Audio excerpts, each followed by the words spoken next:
Assalamualaikum warahmatullahi wabarakatuh. Perkenalkan, nama saya Rizky Hambali Hasibuan selaku moderator yang akan membimbing presentasi hari ini. Baik, langsung saja. Materi yang akan kita bahas adalah pemikiran ekonomi Ibrahim Fadiloh. Sebelum memulai presentasi hari ini, izinkan saya mengenalkan anggota saya yang bernama Ria Septiana, Nadia Dwi Anggita, Misbah Hanum, dan Sri Wahyuni. Baik, langsung saja kita ke video selanjutnya. Umar Ibrahim Fadilu adalah salah seorang murid Syekh Abd al-Qadir al-Sufi cendekiawan Muslim asal Spanyol yang tidak pernah lepas dari dinar. Fadilu adalah pelopor kembalinya dinar juga dirham di abad modern ini. Tahun 1992, Fadilu mencetak kembalinya dinar dirham di Granada. Dinar adalah koin emas 24 karat seberat 4,25 gram dan dirham koin perak 2,9 gram. Spesifikasi ini merujuk standar yang ditetapkan Khalifah Umar ibn al-Khattab. Selama 14 abad, dinar dirham berjaya sebagai alat tukar di negeri-negeri Muslim. Namun, pasca jatuhnya kekhalifahan Utsmani Turki 1924, kedua mata uang berbahan logam mulia itu perlahan menghilang. Selanjutnya, dunia beralih menggunakan uang kertas, sistem mata uang yang tidak bersandar pada emas dan perak, bersama World Islamic Trade Organization atau disingkat dengan WITO yang dipimpinnya.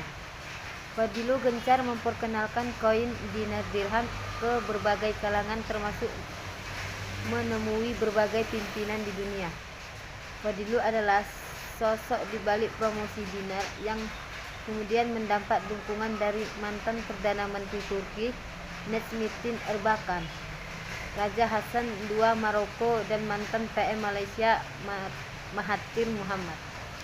Saat ini, Fadilu terlibat dalam pembangunan infrastruktur penerapan dinar di Kelantan, Malaysia untuk digunakan sebagai alat pembayaran gaji para pegawai pemerintah setempat dan pembayaran listrik dan air.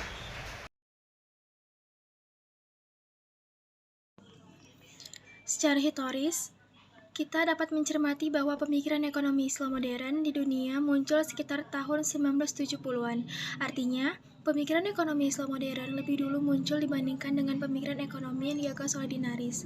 Pemikiran ekonomi dinaris tidaknya baru terlihat sekitar tahun 1980-an, yaitu ketika gerakan ini mencetak dinar dan dirham dan mensosialisasikannya ke seluruh dunia. Kembali menggunakan dinar dirham bukan romansa masa silam, melainkan bagian dari menegakkan sunnah Rasulullah yang runtuh.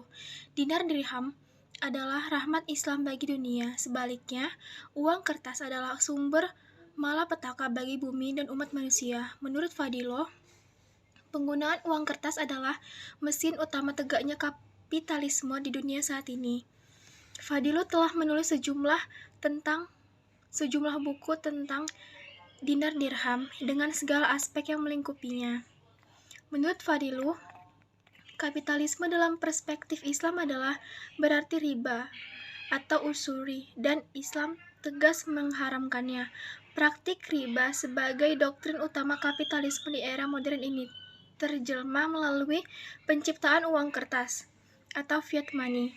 Motornya adalah perbankan yang mencetak uang dari kehampaan lalu memungut bunga utang. Dari sinilah berbagai petaka tercipta. Uang kertas, bunga, utang memporak-porandakan berbagai sendi kehidupan umat manusia. Berbagai kerusakan berlangsung sangat cepat dan fantastis di bumi kita hanya dalam kurun waktu 75 tahun terakhir. Kemiskinan, pengangguran, kelaparan, krisis lingkungan, moral hazard, dan sebagainya adalah sejumlah dampak nyata riba. Maka, bila ingin lepas dari kapitalisme, tinggalkanlah sejumlah praktik riba itu, lalu beralih sepenuhnya pada muamalah tata perniagaan Islam. Selanjutnya, kembali menggunakan dinar dirham adalah pilar pertama penegakan muamalah itu. Buku-buku Fadilu menguraikan bagaimana implementasi dinar dirham dalam kehidupan kekinian. Selain sebagai alat tukar, Kedua koin itu juga digunakan untuk membayar zakat, mahar, dan investasi. Pilar kedua, menghidupkan kontrak perdagangan yang halal dan adil berupa kirot atau pinjaman usaha dan syirkah atau kemitraan. Kontrak jenis ini akan menghapuskan ketergantungan masyarakat modern pada perbankan yang hidup dengan memungut bunga utang dan menciptakan uang dari kenihilan. Yang ketiga, kembalinya karavan atau kumpulan kafilah perdagang yang kehadirannya akan mengembangkan perdagangan melalui logistik dan aktivitas ekspor. Keempat, kembalinya kuil atau sentra-sentra kewirausahaan mandiri. Ajaran Islam menurut Fadilu mengedepankan bertumbuhnya kumpulan manusia atau masyarakat yang mampu berwirausaha, bukan masyarakat buruh yang hidupnya mengabdi pada majikan. Seiring bertumbuhnya gulit, akan berdiri pula pilar kelima, yaitu kembalinya pasar terbuka Islam. Pasar jenis ini tidak mengenal sewa, pajak, dan cukai. Semua orang bebas berdagang sepanjang barang yang diperdagangkan halal sesuai syariat. Di pasar itu pula dinar dirham digunakan sebagai alat tukar. Kehadiran kembali pasar terbuka Islam menjadi jalan membuka pelepasan dominasi monopolistik pasar modern yang dikenal melalui supermarket atau hipermarket yang dalam praktiknya terbukti telah menyapu bisnis para pedagang kecil. Pemikiran ekonomi Umar Ibrahim Fadilu termasuk ke dalam pemikiran ekonomi Islam kontemporer, yang pemikiran ekonomi Islam kontemporer ini merupakan buah pikiran dari para ekonom Muslim pada abad ke-20 Masehi. Walaupun pemikiran tentang ekonomi Islam sudah lama menjadi wacana di tengah masyarakat, namun ekonomi baru dalam tahap mematangkan diri menjadi satu disiplin ilmu yang mandiri. Ekonomi baru menjadi satu disiplin ilmu setelah Adam Smith menulis buku An Inquiry into the Nature and Causes of the Wealth of Nations pada tahun 1776. Ekonomi asal Inggris ini memperkenalkan sistem ekonomi liberal kapitalis untuk menentang sistem ekonomi merkantilisme yang sangat menekankan campur tangan pemerintah dalam memajukan perekonomian. Akan tetapi, sistem ekonomi liberal kapitalis itu ternyata berdampak negatif. Di antaranya adalah tingkat pendapatan tidak merata, meningkatnya kemiskinan, dan kian lebarnya kesenjangan sosial. Ekses itu timbul karena pasar yang bekerja maksimal membuat persaingan menjadi tidak terhindarkan. Kondisi ini menjadi kritik di antara ilmuwan lainnya. Keadaan tersebut segera dapat diselamatkan oleh John Maynard Keynes. Menurutnya, perekonomian sepenuhnya tidak harus diserahkan pada mekanisme pasar, tetapi dalam batas-batas tertentu, campur tangan negara justru amat diperlukan. Intervensi negara menjadi suatu keniscayaan terutama dalam hal mendorong perekonomian kembali pada posisi keseimbangan.